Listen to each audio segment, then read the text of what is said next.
You're listening to the Keane Fitness Podcast, where Irish fitness entrepreneur Keane answers your questions and interviews leaders in the world of fitness, health, mindset, and natural wellness. Come join the fun. Hey everybody, welcome to another episode of the Keane Fitness Podcast. We talk everything fitness, nutrition and mindset to help you with your goals. Today's episode is going to be a Q&A, and I've pulled these questions from my Instagram, Keane Fitness, and my Snapchat, BrianK019. So if you're not following me on those platforms, as soon as this episode is over, definitely go check those out. That is where I take most of the questions for the podcast, as they're my most two active platforms at the minute, particularly Instagram. Spending an ungodly amount of time on Instagram at the minute. So I'll jump straight into the first question and we'll rock and roll with today's episode. So first question comes in from Thomas Brogan 2 on Instagram. Do you believe you can build muscle and get lean at the same time, or should you just cut and bulk? So this is one of these topics that I've covered a couple of times on my Snapchat Q&As, and I'm going to flesh it out and expand on it for the podcast. I know there's different people that listen to the podcast and download the podcast that may not be following my Snapchat or may not have seen the story anytime I talk on this. The truth is, you can build muscle and lose body fat or get leaner at the same time. It's just significantly easier to do a cut or a bulk. So cutting and bulking, again, depending on who you talk to, you're going to get a different definition. But in the context of this answer, I'm going to say a cut is anything under your calorie maintenance. So your maintenance calories are the amount you need to stay the same weight or the same body composition. So if your maintenance calories is 2,000, a cut is going to be anything below 2,000 calories. A bulk then is going to be a calorie surplus, anything above your maintenance. So anything above 2,000 calories. So in order to change your body composition and build muscle and lose body fat, or if you want to bulk up or get leaner and cut down, it's way easier just to eat more calories than your maintenance or eat less calories than your maintenance in order to cut or bulk. That's why most people do one or the other. That being said, you can potentially build muscle and lose body fat at the same time. It's just a little bit harder because you've got to line up all your dominoes and then knock them all over. You have to make sure that your nutrition is geared towards that, your training is geared towards that, and then any supplements you're using are geared towards building muscle and losing body fat at the same time. There's also a lot of hormonal things that are going on. Your own metabolism, your own genetics are going to have an effect, are going to have come into play here.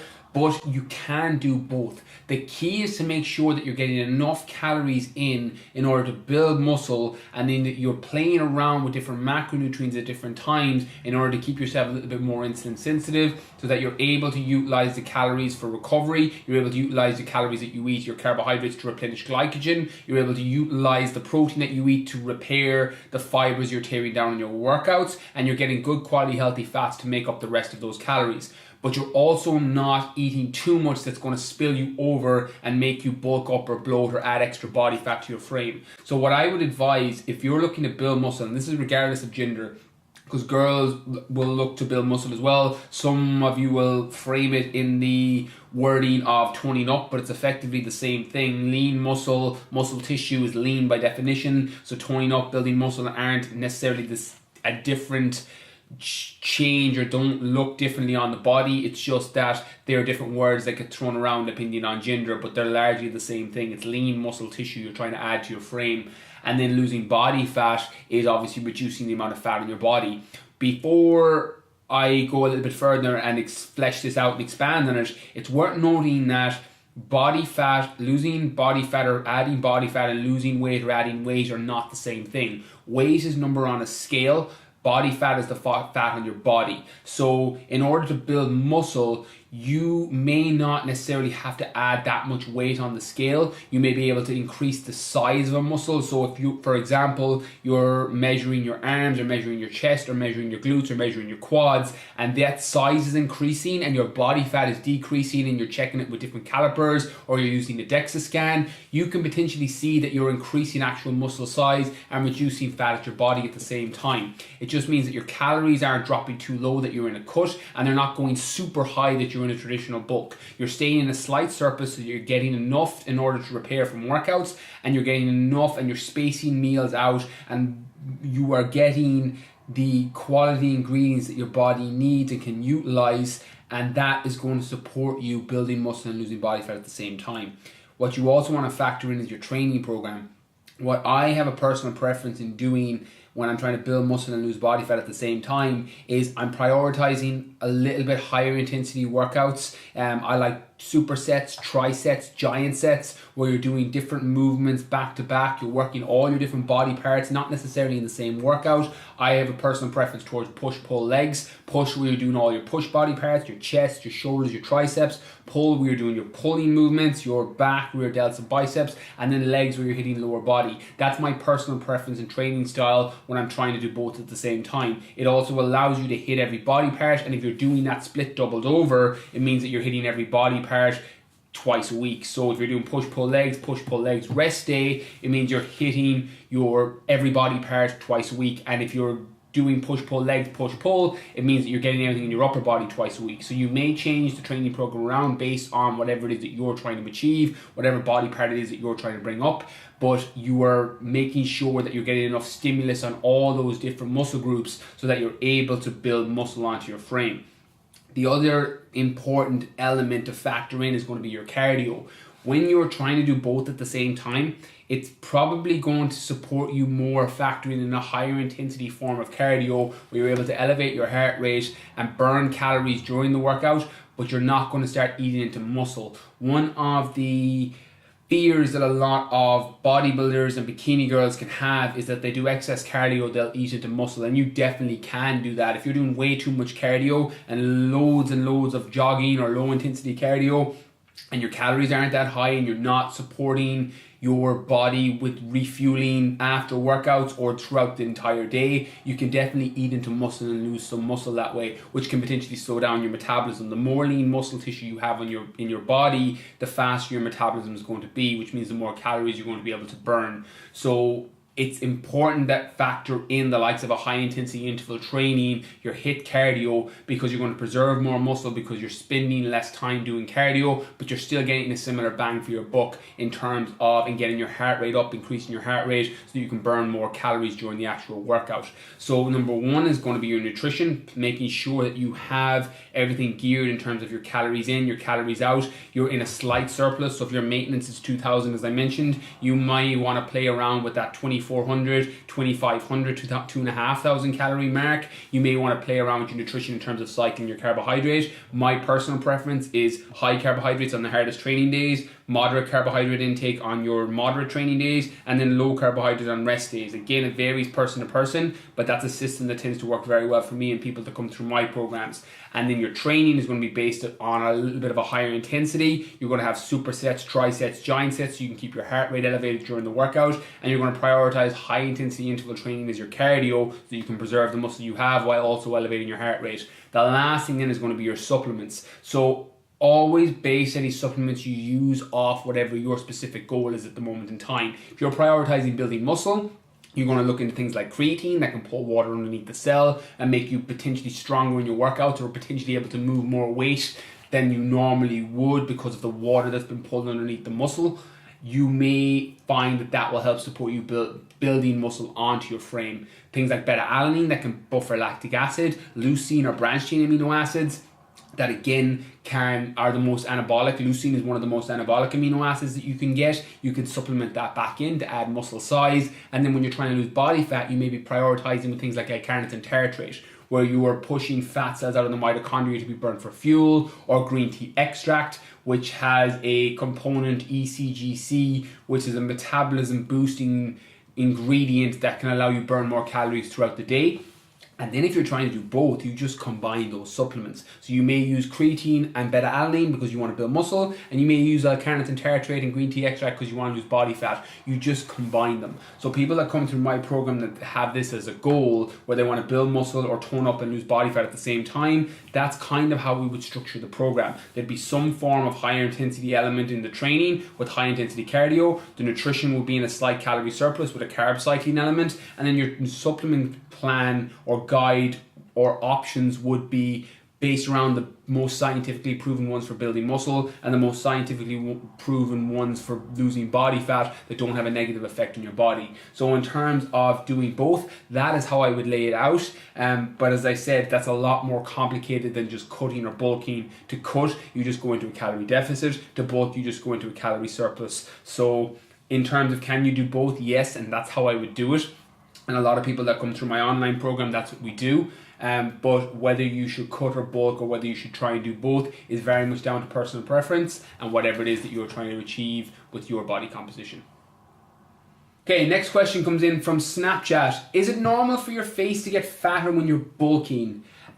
So I answered this one on a Snapchat Q&A a couple of weeks ago, and I joked that everything gets fatter when we bulk, but it's not really true, because what happens with a lot of people when we bulk, and if your face starts to get fatter, it's normally not the fact that you're bulking and in a calorie surplus. It's normally that when you're bulking, or you even have that mindset of bulking, you generally are making poor food choices, which means that you're eating more sugary foods or higher sodium foods, and as a result your face is starting to swell from the water retention from those foods. That tends to be what happens with the majority of people when they bulk.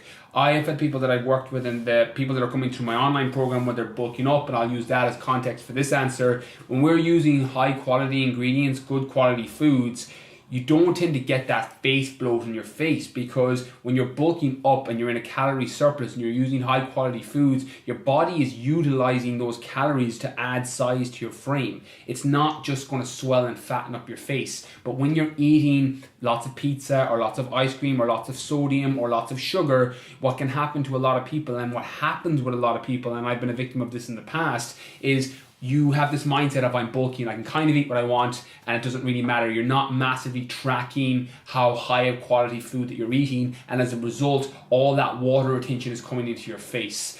So in terms of, is it normal for your face to get fatter when you're bulking? No.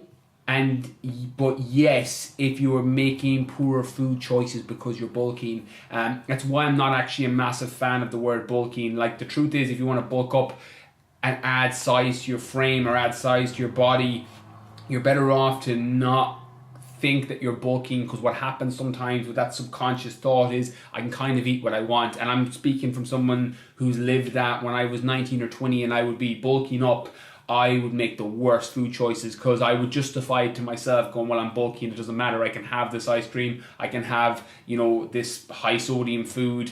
For me it was like bags of Walkers and crisps, and I would justify it to myself going, it doesn't matter, I'm bulking, it's fine. And that isn't necessarily the best way to get the best results. By all means, if that's how you want to bulk and you're like, do you know what, I don't really care what I'm eating, then that's perfectly fine. But don't fool yourself when you're the easiest person to fool. Don't make poor food choices and then when your face bloats up, wonder what's happening. But if you want to make poor food choices because you're bulking up and you don't really care, just be aware that some of the side effects or consequences that come with that may be a fatter face or more water retention or more bloat, and you just may not feel as good. You might be a little bit more sluggish than normal, and you may just not have the same energy levels. So again, if that's what you're choosing to do, by all means do that and make the poor food choices, but just be aware that it's something that's in your control and isn't necessarily the way you have to bulk up. That's just one way that people bulk up, and it's normally just a justification to eat shitty food, where you can bulk up and add size to your frame using high quality ingredients, good quality foods, and add more muscle and retain it, and feel so much better. Your energy levels will be increased, your strength will be increased, you'll feel so much better and you'll look so much better. So there are different alternative ways of doing it. So it's not necessarily normal, but it is if you're making poor food choices. So it's very much down to each individual person then on what you decide to do. Next question comes in from Snapchat. I can't feel my back contract on rows. Have you any tips? Yes. So one of the things that I regularly see with people is they struggle to feel their back when they're doing any row or pull movement. And there's a couple of reasons for this. One is obviously you can't see your back, so it's a lot harder. What happens sometimes when we're training a muscle group we can see, it's a lot easier to see or feel that muscle contract. When we're doing biceps, we can see a pump in our arms and it makes it a little bit easier. If we're doing a chest movement and we're able to touch our pectoral muscles, neuromuscularly respond to touch. It's why sometimes if you're doing a concentration curl for your bicep and you're tapping your arm, you get a better squeeze on your bicep, because that's how your body responds. It's a neuromuscular response, and it can actually improve your mind-muscle connection, which is your ability to feel the muscle and contract the muscle that you're trying to contract, which means you can load it for extra resistance and potentially grow it faster. So in terms of feeling your back contracting on rows, I've got a couple of tips that I do with people. One is make sure you're not going too heavy on the weight. One of the regular feedbacks that I'll get from people, particularly when I'm training in the gym, because I've got a massive back. I've got a huge back from years and years of rows. It was always a body part that I used to train. Particularly, I used to have a pretty bad imbalance through the front delts and my shoulders. I had to do a lot of back work and rear delts to try and pull my body back into alignment. The story for another day. It wasn't necessarily the best way to do it, but as a result, I have a pretty big back and a very detailed amount of muscle in my back. So it was a bit of a blessing in that sense.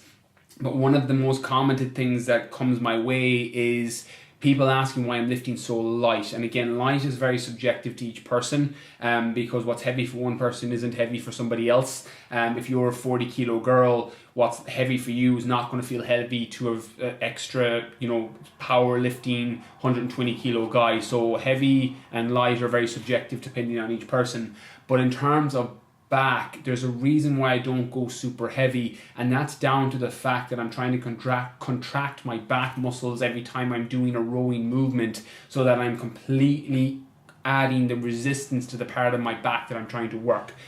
And what happens with people when they're doing particularly row movements, so barbell row, bent over row, dumbbell row, is you're gripping the weight in your hand and your forearms and biceps are closer to that weight. So the actual biomechanical movement pattern can load and resist and add resistance to that body part or those body parts first, so your back never actually fully contracts. And a lot of people who will do a row movement will feel that their biceps give up before their actual back gives up, and that means that you've probably gone too heavy or else your form was off, because your biceps shouldn't be pulling a bent over barbell row or a dumbbell row.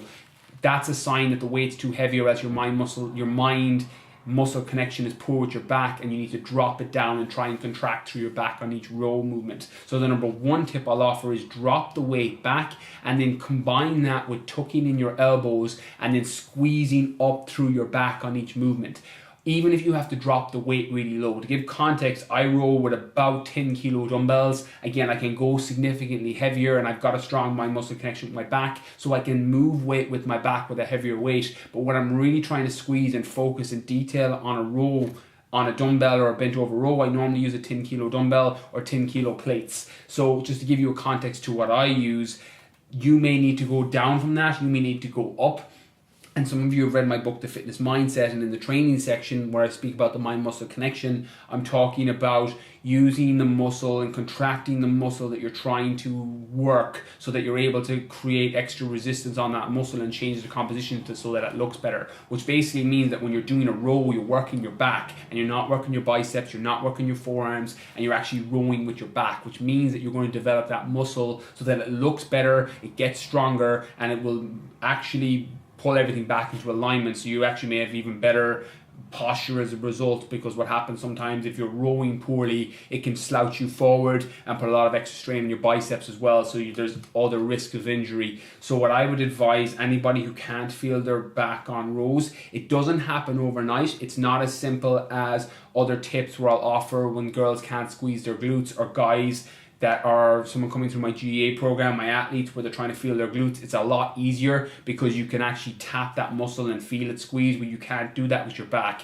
But what I would advise is drop the weight back, tuck in your elbows, and then work for squeeze through your back. If you feel your biceps kicking in or your forearms kicking in, you've gone too heavy, or else your form isn't right and you need to check back on it. So it might take a couple of weeks before you fully got it, where your back is doing all the pull and doing the complete fully contracted position at the top of the movement. So it may be worth even holding and squeezing the top part of a row so that your back is fully contracted and you're doing a little bit of an isometric squeeze at the top, which could further improve your mind-muscle connection potentially. And then when you are actually training, do that consistently on your row days until that mind-muscle connection gets better, and every time you row, then your back is taking it, and it's not your biceps fatiguing, it's not your forearms fatiguing, and you're able to develop your back faster, and you're able to change the body composition in a much better way.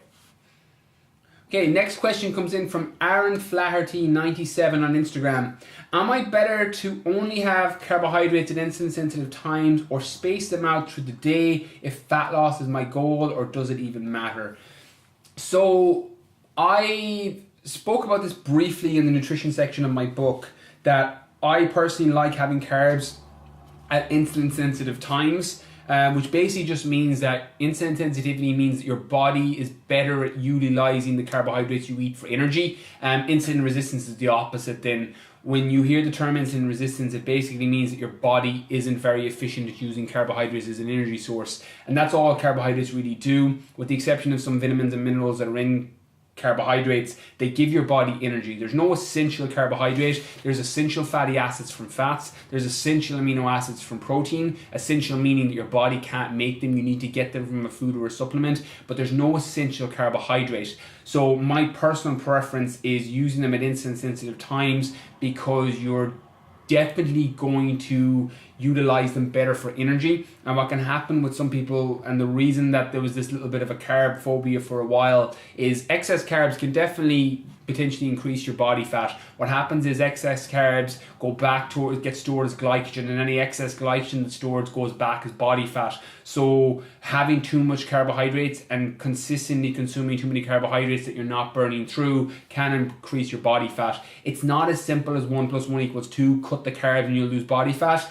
But definitely overeating them for certain individuals who don't metabolize them that well can definitely increase their level of body fat. So in terms of eating them in insulin sensitive times, which is normally after a fasted state, so normally first thing in the morning after you've slept, or after a workout when you've trained, you're going to be a lot more insulin sensitive. Now again, I'm talking in the case of majority of people. There's people who will have their own genetic issues, or if you're obese or massively overweight and you're listening to this, you may have a level of insulin resistance that doesn't lend itself to insulin sensitive times. But for the majority of people listening, most people will be insulin sensitive after a fasted state, so first thing in the morning and post workout.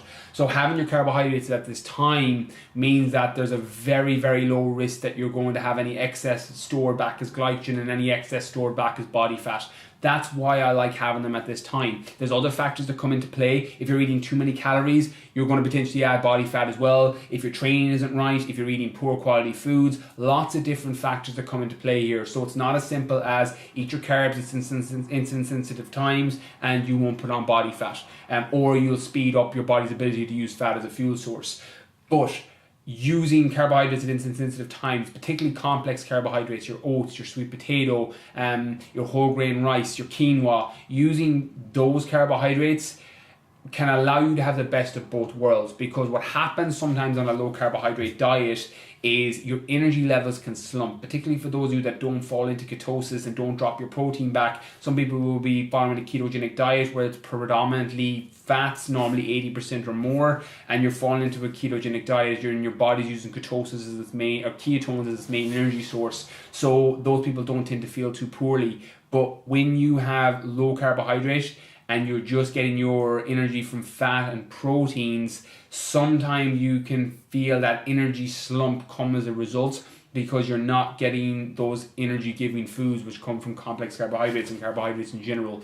So I like it at insulin sensitive times because it kind of gives you the best of both worlds. It keeps your energy levels up, which means your training intensity doesn't suffer, and it means you feel better throughout the day and you're less likely to store those carbohydrates as fat. However, spacing them out throughout the day depends on the training program you're following, depends on your body's ability to metabolize carbohydrates. and a couple of other genetic factors that may come into play. The truth is there is no one size fits all with carbohydrates. I've had people come through my online program that have had 0 to 50 grams of carbohydrates every day, and they've worked amazingly well and lost body fat. I've had other people come through that have had 300 to 500 grams of carbohydrates every day because their body burns up carbohydrates so well. And depending on how carb or fat adapted you are, which basically just means that you tend to work better off one or the other. I'm, for example, very fat adapted. I can drop my carbs to 0 grams and I feel amazing, and my energy levels doesn't slump that much. My focus stays good, my training is pretty good. But if I drop my fats down and keep my carbs really high, I start to get sluggish and sleepy. There was a great analogy or a great test that Ross Edgley spoke about on the episode of the podcast, where if I offered you 2 breakfasts, if I said, right, you can have 200 grams of oats and honey and berries, or you can have a load of almond butter or natural peanut butter and eggs and avocado, which one would you prefer or gravitate towards? And generally, people that are fat adapted will way prefer to have a fat breakfast, and people that are carb adapted will way prefer to have a carbohydrate breakfast. Again, this is massively anecdotal, but it just kind of gives you an idea on whatever your brain goes to first. You're possibly going to be more fat adapted or carb adapted as a result of your answer. My test is generally drop your carbs back really low to 0 to 50 grams, increase your fats, and see how you feel. If you feel really sluggish and you can't focus on anything, you're probably more carb adapted. If you feel incredible and your energy is really good and your focus is good and you feel super lean and your digestion is good, you're probably more fat adapted. So there's a couple of tests there, and then your nutritional plan will be based off the back of what you're more adapted to. So there are people that will lose body fat having super high carbohydrates, literally having carbohydrates in every single one of their meals. And there's other people that will have them in insulin sensitive times and lose body fat. And there's other people who will have no carbohydrates at all during the day and they'll lose body fat. So it's not as straightforward as have them in insulin sensitive times or space them throughout the day or don't have any at all. It's very much finding what works best for you. The reason I like insulin sensitive times is it kind of gives you the best of both worlds. You don't have to cut them out completely, and you're very unlikely to store them as body fat, provided you've got everything else in alignment with your overall nutrition, your overall calories, and your training program.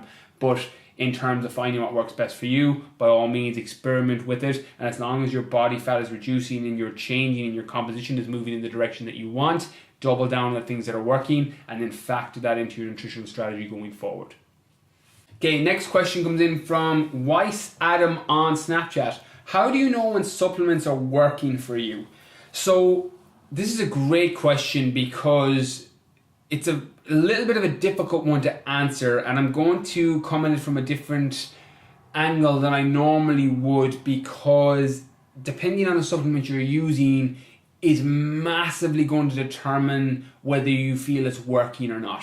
So the best way to answer this, Adam, and anyone else that's wondering how you know if supplements work, is it depends on the category of supplements you're using. There's certain supplements you'll use and they'll give you nearly an instant effect. Things like caffeine, different stimulants are all going to massively affect your sympathetic nervous system nearly instantly. Particularly if you've never had caffeine or that stimulant before. You'll take it and within 20 minutes, half an hour, you'll feel wired and you'll be really super focused and your energy will increase. Other supplements such as vitamin B12, which you're not going to know if you're deficient until a long period of time, and only when you start to get some neurodegenerative diseases or you start to have some issues with concentration will you feel that your body has been deficient in it. So they kind of fall on different ends of the spectrum. Caffeine and stimulants tend to be on one side that hits you nearly straight away, and vitamin B12 is a good example on another side because of the time it takes for your body to send signals that it's deficient in it. And then there's a lot that are in between. Things like your magnesium that will give you a little bit of an unwinding sensation if you take it and you're deficient, but nothing too crazy, and some people don't feel much of a relaxation with it, and then other people feel super relaxed. It also depends on how deficient you are in that mineral, for example. So it very much depends on the supplement. The ones that I'm a massive fan of tend to be the double-blind, placebo-tested supplements that have been scientifically proven over and over again to work. Things like creatine, that you're not necessarily going to feel hit you, but what will happen is when you saturate the cell with creatine, you start pulling more water underneath the muscle. over a period of 2, 3, 4, 5 weeks, depending on the form you're using, whether you have to load it or not, you may in the gym feel a little bit stronger. Because what happens with creatine, for an example, is it pulls water underneath your cell. So if you picture a 2-liter water bottle and it's an empty water bottle, you can bend and crack a 2-liter water bottle and move it in any direction you want. If you fill it up with 2 liters of water, it's very, very hard to move it, and you can increase the resistance and pressure you can put on it. That's what creatine does for your muscle. It pulls water underneath the muscle, so when you're lifting weights or adding any resistance to your body, you're able to potentially move more weight than you normally would for the same reps, or you're able to do more reps with the weight that you normally lift for 8 to 10 reps. You're now able to do 12 to 15 because there's water pulled underneath the muscle and you're able to increase the resistance on it. So that's one that you wouldn't necessarily notice until you actually just feel that little bit stronger in the gym. So they fall on different categories in terms of their effect on the body and how fast you'll notice them, and if you'll notice them at all. So it's not as simple as saying, well, this supplement will work and you'll notice it straight away, and this one won't work and you won't know until 10 years down the line if you're deficient and you have some form of disease or issue that comes up as a result of a mineral deficiency or a vitamin deficiency. So I tend to kind of go off the back of the ones that are the most scientifically researched, that have been shown time and time again to work, and then factoring those in based off the goals. The truth is, there are certain supplements that most people will lean towards, like high quality whey protein, creatine for building muscle, caffeine for losing body fat, green tea extract in my case is my personal favorite, and then other supplements that kind of fall in between depending on where and the population that may be deficient. So I would generally say, when you understand your nutritional strategy that you're applying to your own life, or you're working with a coach, or you're working with somebody who's designing your nutritional strategy, you'll see where you're potentially going to be deficient. So for example, if you're a vegan, it's probably very important that you get vitamin B12 into your nutrition, because you're not going to get it from red meat. You may also struggle to get zinc in unless you're eating a lot of pumpkin seeds. You may struggle to get those vitamins and minerals into your body that you would get from, say, red meat, for example. Whereas somebody that eats a lot of red meat probably doesn't need to supplement with zinc. You probably don't need to supplement with creatine. You're going to get it from the red meat. Same as oily fish. If you don't eat any oily fish, there's a good chance you're not getting your omega-3s or a high quality omega-3 into your diet, unless you're eating loads of flax seeds or linseeds and you're hedging your bets with those other foods. So depending on the nutritional strategy you're following, that's where your supplements will come in, because they will supplement back in what you're missing. And this is why they're only the last 5% or 10%. And I've spoken in the past on other podcast episodes about how I was super reliant on supplements, not realizing that in the name, supplements literally mean they'll supplement what you're missing. And that's the best way to choose them. Some people are going to work really well off creatine. If you don't eat any red meat and you haven't in 5 years, you're probably going to respond pretty quickly to creatine, because your body's not used to it and you're not getting it elsewhere. Whereas if you eat red meat 5 times a week, you may take creatine and you're just urinating the excess because your body's not using it. Same way as if you're not eating oily fish and you're not eating a lot of linseeds or flax seeds or different food groups that have high omega-3, you may find that you're supplementing back in your omega-3 and your concentration improves. So again, it's not a one size fits all in terms of knowing if it's working for you. There's a little bit of making sure that you're using ones that are based around your specific goals that have been scientifically proven to work, whatever it is that you're trying to achieve, and then factoring in the ones that you may be deficient in because you're lacking them from the nutrition and the food that you're eating. So hopefully that makes sense, Adam, and anybody else that's wondering about how to find out if supplements are working for them. Certain ones you'll feel straight away, some you won't literally know until another 10 or 12 years unless you have a problem, and then a lot fall somewhere in between where you're deficient in zinc or magnesium or whatever in vitamin or mineral it is, and you supplement it back in and you just feel better. That is generally the way you'll tell if they're working, and that can largely be determined and seen when you look at someone's nutritional plan. I can look at a nutritional plan and realize that, right, that person's probably going to be deficient in omega-3, let's add that supplement in there. That person's probably going to be deficient in zinc, let's add zinc back in there. You can also tell from your training program, things like zinc, glutamine is an amino acid in high-end trainers normally get deficient. So vitamin D in people that are in cold countries, Ireland, the UK, probably going to be deficient in vitamin D. You can kind of tell from different lifestyles, the population, where people are living, and the nutritional strategies they're following in the training program they're on, where they're possibly going to be deficient, and what supplements would work best.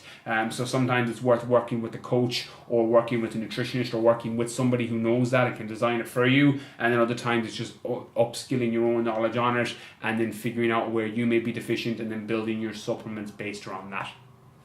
Okay, next question comes in from Anonymous on Snapchat. Any tips for giving up weed? It's starting to have a really negative effect on my life, but I'm really struggling to give it up.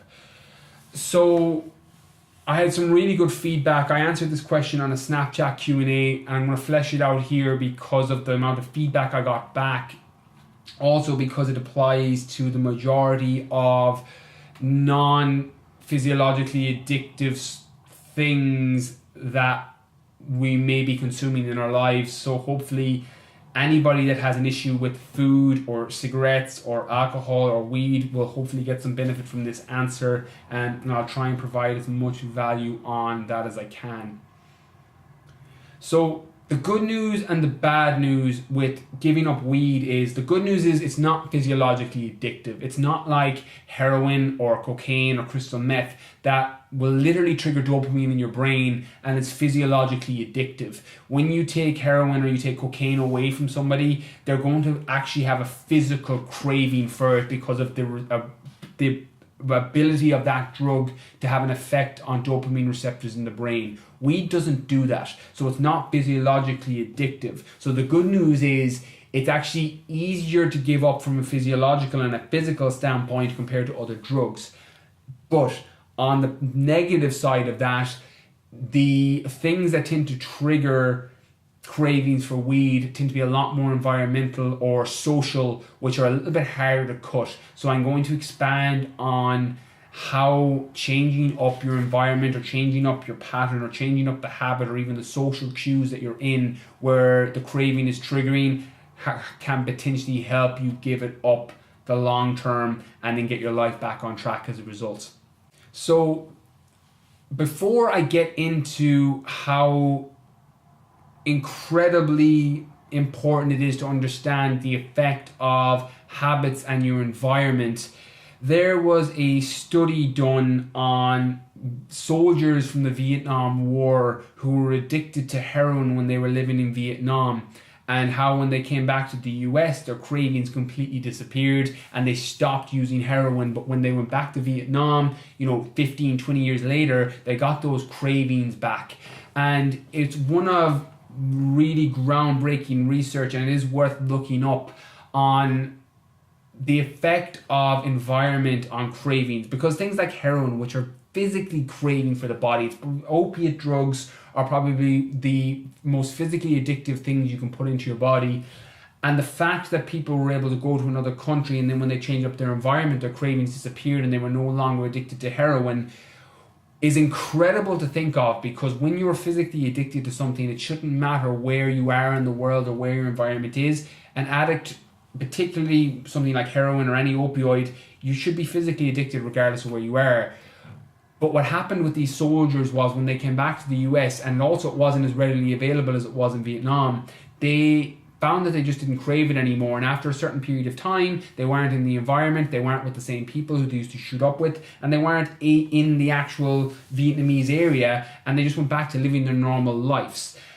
That can give you an indicator of how important an actual stimulus of being in certain environments can be in terms of giving up an addiction or giving up any sort of thing that you're craving. Smokers are a great example of this, and anyone that's a smoker, particularly a social smoker who smokes on nights out at weekends or when they're out, and when you go into a smoking area you feel this automatic craving for a cigarette, particularly if it's your local bar, your local club, or the place you go regularly. You get this craving as soon as you step into the environment because your body sends a stimulus, sends a trigger. It's a cue, trigger, reward. There's a great book by Charles Duhigg, The Power of Habit, and I referenced it in my book in the habits section on how we have cue, trigger, rewards for habits. And a cue for a smoker going into a smoking area on a night out is the cue is walking into the smoking area, the trigger is being in that environment, and then the reward is the dopamine hit or the stimulant hit you're getting from having the cigarette.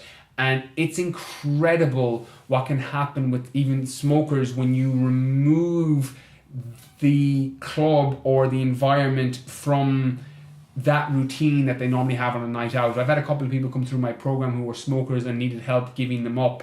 And when we break it down, some of them would go out at their local, and they were only social smokers, some of these people. I had one girl in particular who every college night out on a Wednesday and a Thursday, she would go to the smoking area in her local nightclub, and she would literally have a cigarette every time she was out. And I told her for the duration of the program, which was 6 weeks at the time, I said, don't go to that club. I was like, just all I want you to do, you can go out and have your drinks, but for giving up your cigarettes, just don't go to that club. And as a result, she didn't get that environmental trigger every time she went into the smoking area because it had changed up the actual routine. And as a result, it was a lot easier to not feel that physical craving when she went into that smoking area that she was so used to being in. And sometimes, again, of course, there's going to be a physiological craving. You're going to physically want it.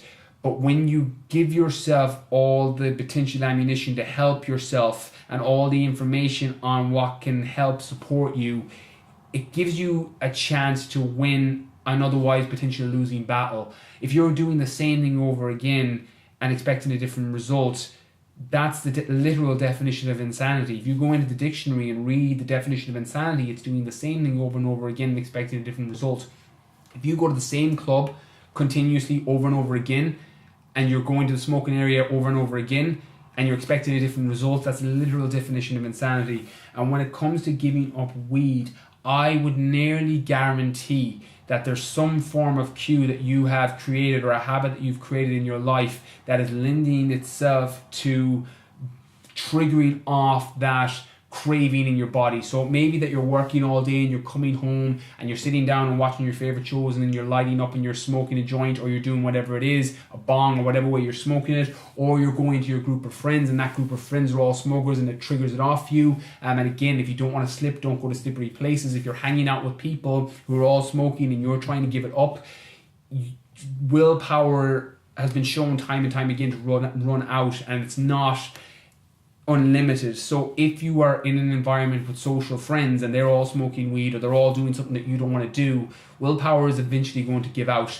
So you're better off sometimes to just remove yourself from that situation. There's a great book by Kelly McGonigal called The Willpower Instinct, where she talks about that when we go out throughout the day and we're consistently saying no to people, and in that case, for some people it could be just not telling your boss to fuck off because they were giving out to you. It could be, not saying no to the donuts or the chocolates or the biscuits at work.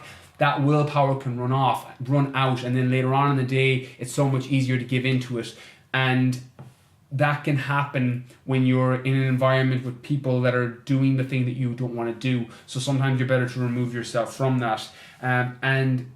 What I would advise anybody that's in a situation, and in the context of this answer for someone trying to give up weed, I would make a mental accounting list of all the situations where you normally and regularly smoke weed. And I guarantee you, if you make a list over the last month or the last 2 months or the last 3 months, it's going to be the same situations coming up over and over and over again. You're coming home from work and you're smoking and lighting up, or you're going over to your friend's house, or you're doing something that is habitual and you've created a bad habit. The University of London says it takes 66 days to form a new habit, and you've created a habit around a certain environment that is automatically triggering that craving. That's why you're not able to give it up. And by all means, there's going to be a certain amount of control and willpower that you need to do with it, but give yourself a fighting chance by making a mental account of all those environments that you go in and the routines that you've created and the habits that you've created, and then hijack those, over the space of, it may take you 66 days, it may take you shorter, it may take you longer,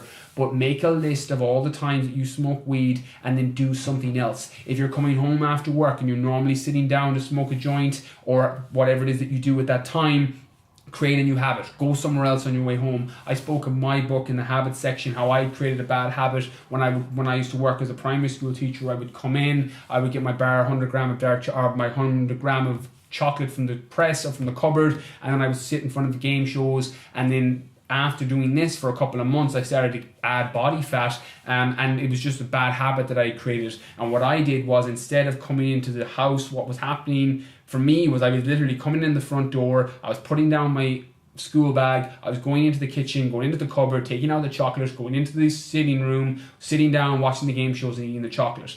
what I had to do was I couldn't change my cue of coming home every day because I come home from work, that was set Monday to Friday. But what I could do was I would pre-pack a gym bag, I would leave it at the front door, and then I would trade bags as soon as I came home, and then I started going to the gym. And as a result, my cue was, instead of going to the cupboard for chocolate, I was taking my gym bag and I was going to the gym. My routine now was moving towards the gym and going towards the gym after work, and my reward was the serotonin hit I was getting from working out as opposed to eating chocolate. So sometimes you just have to hack the cue routine reward, and that can support you when you change up the environment and you make a list of all the triggers, either socially or environmentally, that you regularly put yourself in that position. Same thing goes for smokers, same thing goes for drinkers to a degree. It's a little bit physiologically easier with weed because it's not as addictive as, say, cigarettes, which are actually physically addictive with nicotine.